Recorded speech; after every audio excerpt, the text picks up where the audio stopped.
Hey guys, what is up? This is Stephanie, aka The Limitless Babe, reminding you today and every day that you are limitless. I gotta tell you guys, you have no idea how much I love saying that to you every time we come on. Like, I love the feeling of knowing that there's someone out there that I am empowering, that I am lifting up, that I am reminding how awesome they are today because I know that there's always one person out there who needs it. There's always that one person out there who's just feeling disempowered or feeling stuck and just needs that little boost. So if that's you today, like soak it up, soak it in. I'm going to say it one more time. This is Stephanie, aka The Limitless Babe, reminding you today and every day that you are so freaking limitless. Let it sink in. Just let it sink in. Moving into the topic. So today is another fun facts and stories, guys. So sit back, get your favorite beverage, and listen up because, whew, this is another lesson. This is two lessons in one. One, if you are a single parent, there's a moral of the story at the end of this. And two, if you are the friend of a single parent, I'm going to start with that. Just letting you guys know, if you are the friend of a single parent, and at any point you know that their child is sick, check on your friend. They are not okay. So I'm going to rewind a little bit to a few weeks ago. Oh gosh, guys. Yikes. This was a very intense experience for me.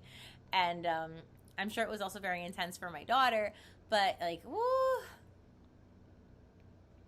I was not prepared. I was not ready. So I will start by saying that, as a parent, I was always told, especially in the beginning when I was breastfeeding and just even beyond that, even if I wasn't breastfeeding, I knew that I was told, always keep in your car extra clothes for your baby, but also keep an extra set of clothes for you. And at the time, that made sense. Babies spit up. When you're breastfeeding, you leak. Things happen all the time. Blowouts happen. And if you don't know what a blowout is, I will fill you in. So what I call a blowout is when baby poops so bad and so soft that it just escapes the top, the back, the sides, everywhere. There's poop everywhere. That's a blowout. So these things happen often. Maybe not often, but enough that it's you want to be prepared when you have a baby. But as your children get older, my daughter is a toddler now. She just turned 2. She's officially a toddler. In her mind, she's a big girl. She tells me all the time, I'm a big girl. I'm powerful. I'm brave. Well, that's my fault for giving her positive affirmations, but I'm not mad about it because I love the fact that she is self-assured and that she is confident and that she is an independent woman. But while it is beautiful to witness, it is not easy to parent.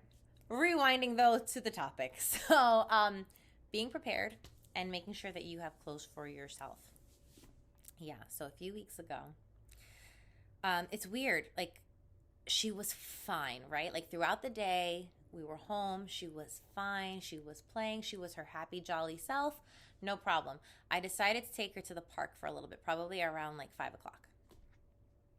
So we go to the park. She's having a ball. She's playing with the big kids. She thinks she's one of the big kids. She's so freaking brave. This kid scares me all the time because she goes to the highest slides and she doesn't care. And the big kids are running past her and zipping here, left, right, sideways, everywhere. And she doesn't care. She's just I got this. And she just stands in the middle and stands her ground. And I love it. It's scary as hell for me. But I love that she's not scared of anything. That's my goal. She's my hero. My daughter is my hero.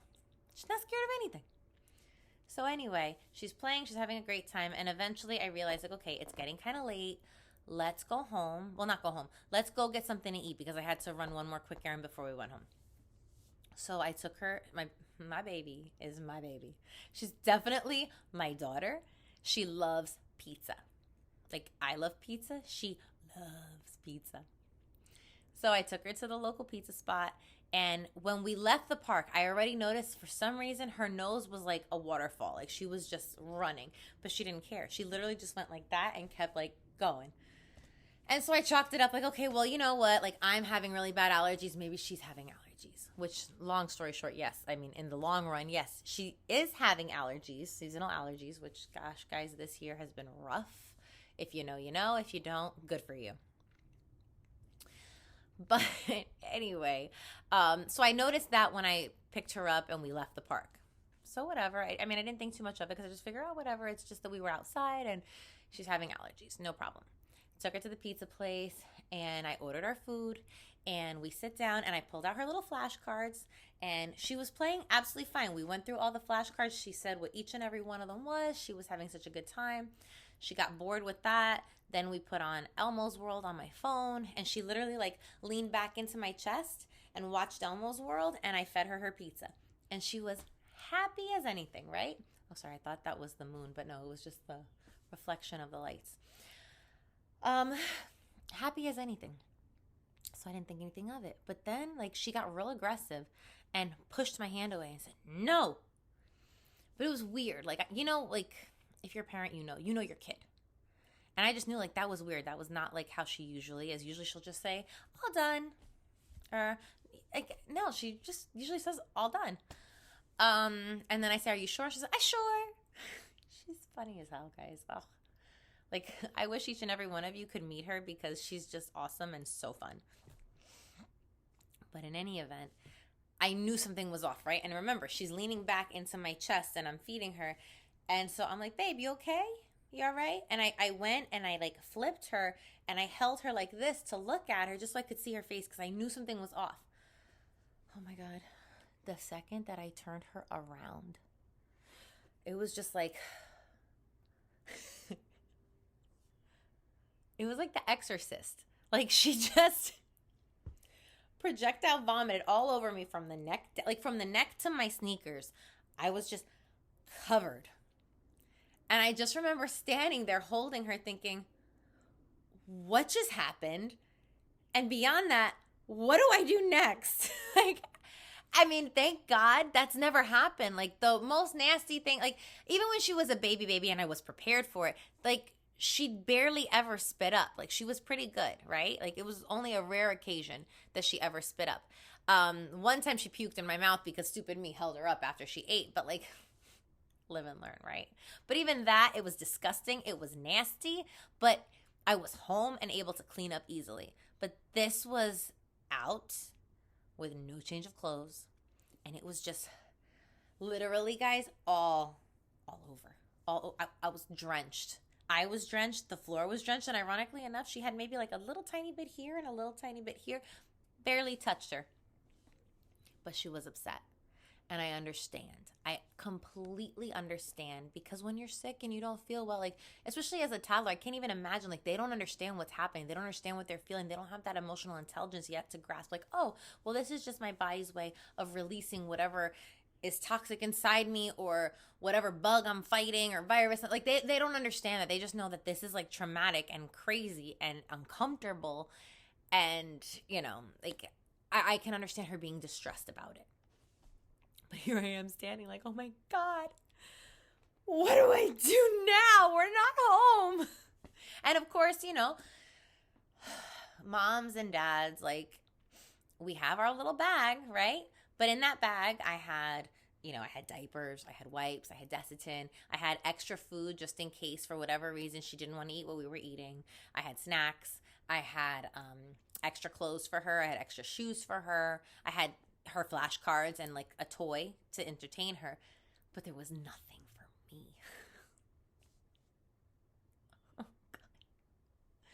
So anyway, I will say this is a great time to remind you all that there are good Samaritans out there. There are amazingly kind and wonderful and good people out there. And thank you. I don't know your names. I only know one person's name. Her first name was Jessica from Lyndhurst, New Jersey. Like, Jessica, thank you. If you ever somehow come across this channel, like, you're amazing. And I want to tell you thank you. And you don't know what that meant to me in that moment. Because all I wanted to do was cry. So I'll get to that in a second. So thank God the restaurant handled it really well. I mean, they were super kind and super sweet about it because I felt horrible. Like here, now the floor is covered in vomit. They have to clean it up. And like, I can't even help because I have to take care of my kid. It's just me and her. It's not like I have somebody else to pass the baby. So this is where I say, like, if your single parents are sick, if single parent friends have children that are sick, check in on them because they're not okay. Like, you know what? Let me not jump to the gun, but we'll get there. I have a whole point about this, right? So here I am alone with her, and I just have to I have to handle her first because she's the priority, and then somehow take care of me. So the waitress that was taking care of us gave me a fresh white towel and showed me where the bathroom was, and like she was very sweet and very kind. And I took Gracie to the bathroom, and I did my best to clean the vomit off of me as much as I could. I mean, obviously, like, there's no way to get it all in a bathroom with just a towel, but I did the best I could. And thank God I had the change of clothes for her. So I calmed her down. I held her, and then I changed her. And while I was in the bathroom, Jessica, who I just referred to, came in and she brought me baby wipes, which I remember that I had run out and I meant to put a new pack in the backpack, but I forgot. So I did have them in the car, but like there was no going to the car right now. Like I needed to just like clean her and get it over with. So Jessica had brought me the baby wipes, and she even came with some extra clothes. She said, like, like, I have these clothes from my kids. Like, do you want to take them? And I mean, at that point I had already changed Gracie, and I told her, oh my gosh, like, you're so sweet. Thank you so much. We're actually okay with that. And she looked at me and she just said, like, I'm so sorry that I don't have any clothes that I can give you, but this is what I have for the baby if she needs. So she was just amazing. But like even beyond that, when I was finally done cleaning us up, I was so embarrassed. And, I think that that's a thing that a lot of us moms feel. And I've talked about this before, like mom guilt, mom shame. Like we never feel like we're doing good enough because we want the best for our children, right? Like we want to be the best parent and we want to be able to give them everything. And if we, for some reason, have any type of a limitation or we just can't give them something, we feel guilty, whether it be time, money, an experience. Like there's just that guilt that we constantly feel. And beyond that, like I felt bad, guys. Like I don't believe in apologizing for something that you didn't do. But I do think that like in this case, even though I didn't do it, I just felt horrible for them. And I felt very apologetic because it's like, that's not fair to anyone. Like no one should have to clean that. And like I should have cleaned it, but I had to take care of the baby. And they were so kind. So I literally like grabbed like the cash that I had for my bill. And my bill wasn't that much. My bill probably was like under $10, but like I grabbed $25 in my hand and I was ready to like just out of the walk of shame, do the walk of shame, like literally walked out with my head down. Which, why? Why are we ashamed? Like these are reality things that happen.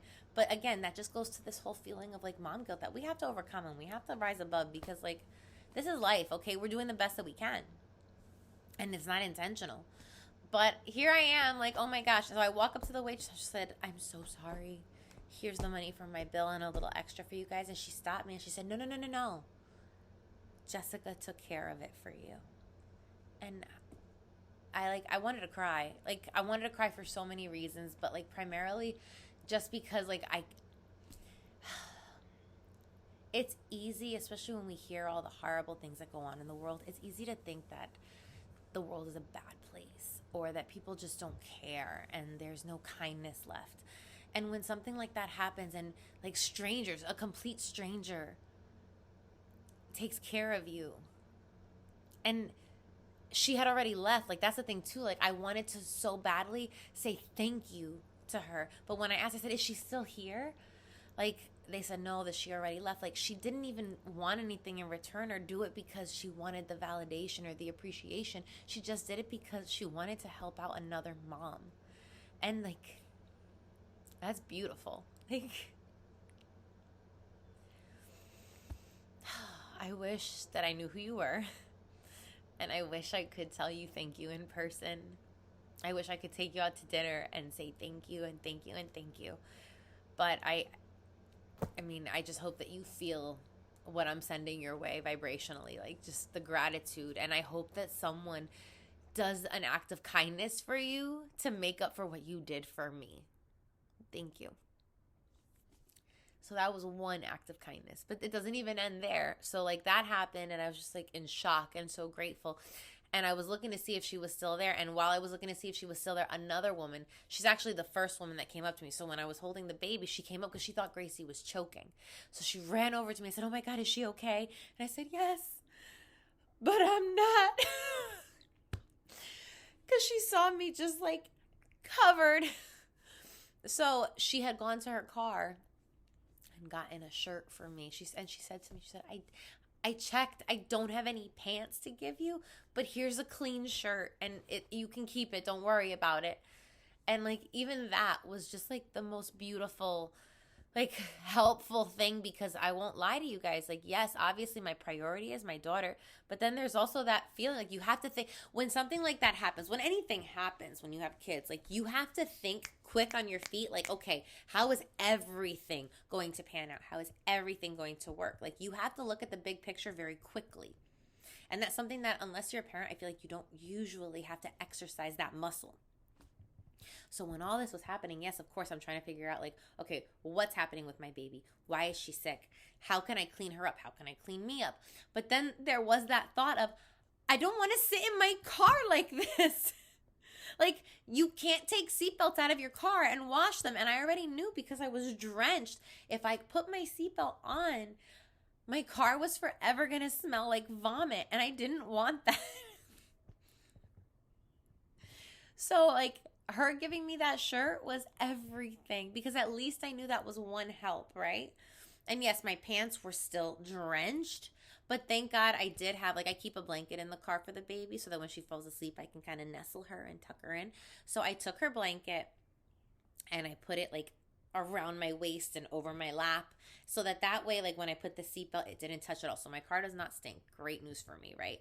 But that wouldn't have happened because let's be real. Yes, I had that blanket. There was no way to use that blanket to cover my top. So this woman giving me that shirt was the most valuable thing.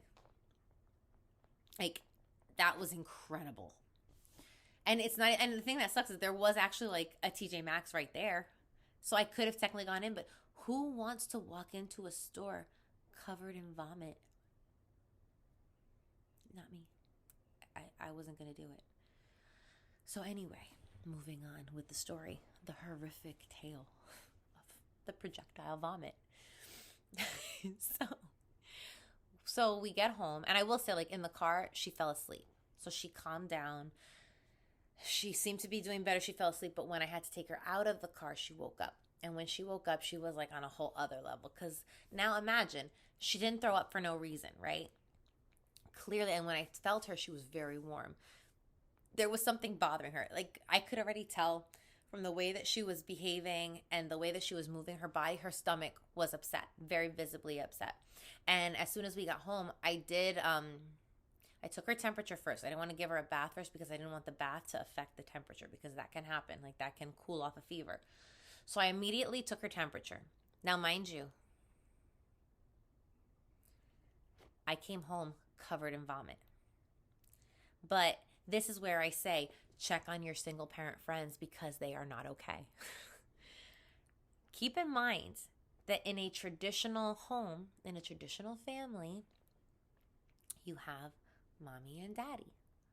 Or mommy and mommy, or daddy and daddy, whatever the case is, I don't care. Or even in some single parent homes, they have a boyfriend or a girlfriend, or they might live with a relative or whatever. There's someone else in the home. But if your friend lives alone, ooh, they are not okay. Because like in that moment, my daughter, when she's sick, I understand. She just wants to be held. She definitely has that where she just needs to be held and able to just like cry it out and just feel whatever she's feeling. And I encourage that. Like, I absolutely encourage that with her because I never want her to feel stuck or stifled in her feelings. I want her to learn her feelings, understand her feelings so that she can release them easily and move on. So I can't put her down. The second I put her down, she's like hysterical. And especially under these circumstances that she's not feeling well, I'm not going to sit there and say, oh, babe, you'll be fine for a minute. Just, self-soothe. No, we're not doing that, okay? At least I'm not doing that. If you do that, that's fine. But that's not me. And that's not me, especially when my kid is sick. I believe in, I don't know, like I've studied so much about attachment theory, and I just believe that I want her to have the most secure attachment style so that she can be as successful as possible in her life. And I mean, that's just my personal opinion, and there is no judgment for anyone else's choices, but that's how I like to raise her, right? So, especially when she's sick, my point is that if my child wants to be held, yeah, mama's gonna hold you because you're not feeling well, and that's okay. But I'm covered in vomit. So as soon as I walked through my door, I literally stripped down to just my bra and panties. And I went and I held her and I took her temperature. And of course, yes, she had a 102.7 fever, which was pretty high for her. And at that point, I gave her a bath to clean her off, to calm her down. I put her in her cozy pajamas. And all I wanted in my life was to get in the shower myself. And now, yes, I have a couple parent friends that have said, well, why don't you just get in the shower with her? I'll be very honest with you. Yes, I hear that people do that. I don't know. Like, I just get very nervous. Like, what if she slips? What if I am trying to hold her and I don't know, like there's just too many possibilities for her to get hurt, and I just didn't want that. So I bathed her by herself, and then I was just there like, okay, I knew I could. Normally I would put her in her crib, I would put on, a show for her and take a quick shower and then come right back, but there was just no space for that. She was so upset. Like, she screamed through the entire bath. She was so uncomfortable, and all she wanted was to cuddle. So I had to suck it up.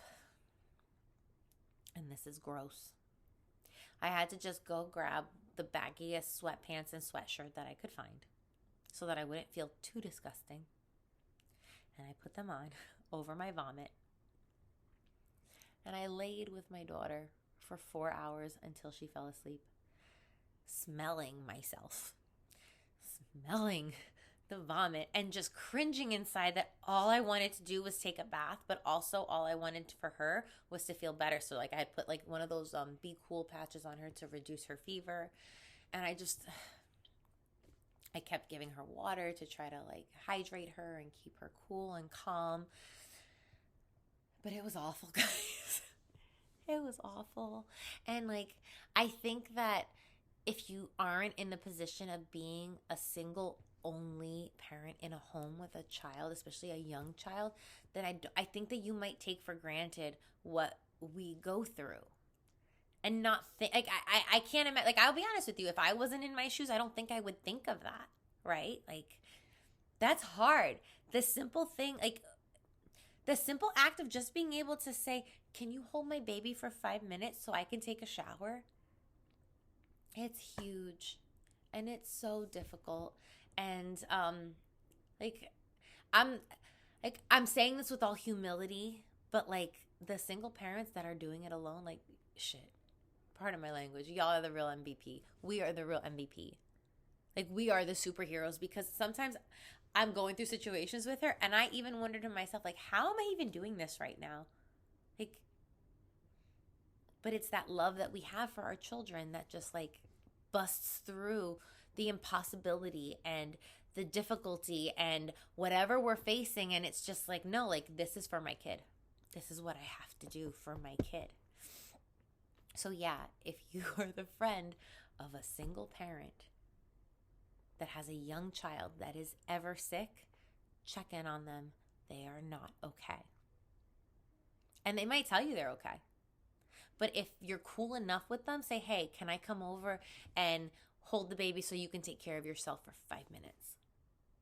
Like, you don't know what that would mean. And they're not going to ask you for it. Like, I promise you, I know, like, for me, like, I don't ask for it.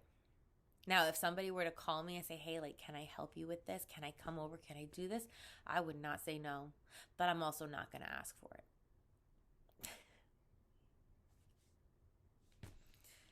And that doesn't make it right. That doesn't make it wrong. It just makes it what it is. It just makes it how I handle situations for whatever reason. Like, for me.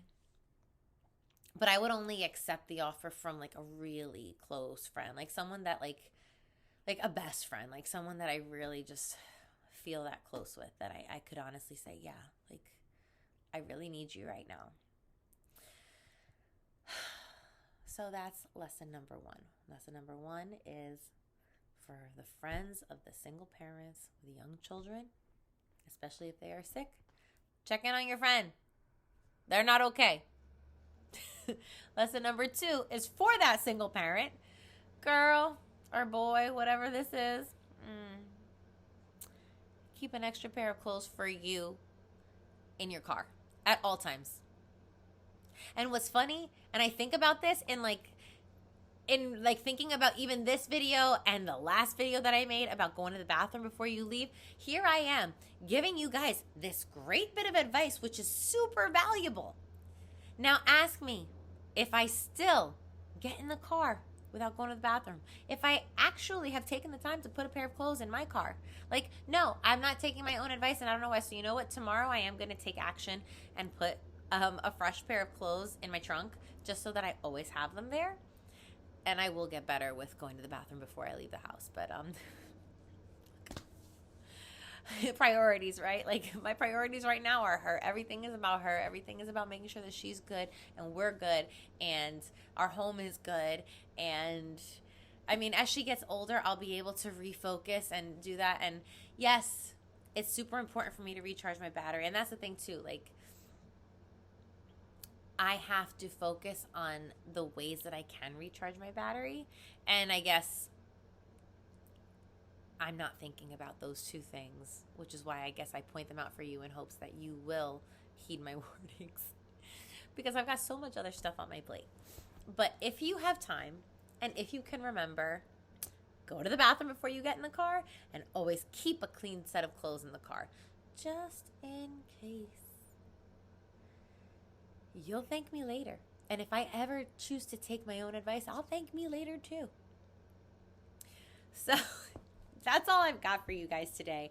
I hope you enjoyed today's episode. And please feel free to subscribe to my channel if you enjoy this content. Please hit that like button. And if you'd be so kind, share this video with somebody that you think could benefit. And I'm sure you know somebody who needs to hear these messages, right? And for those of you that have been watching, that have been supporting, that have been sharing and commenting, like, I love you, I thank you, I appreciate you, I'm so grateful for you. And that's it. So have a wonderful, blessed day. And don't forget, stay limitless.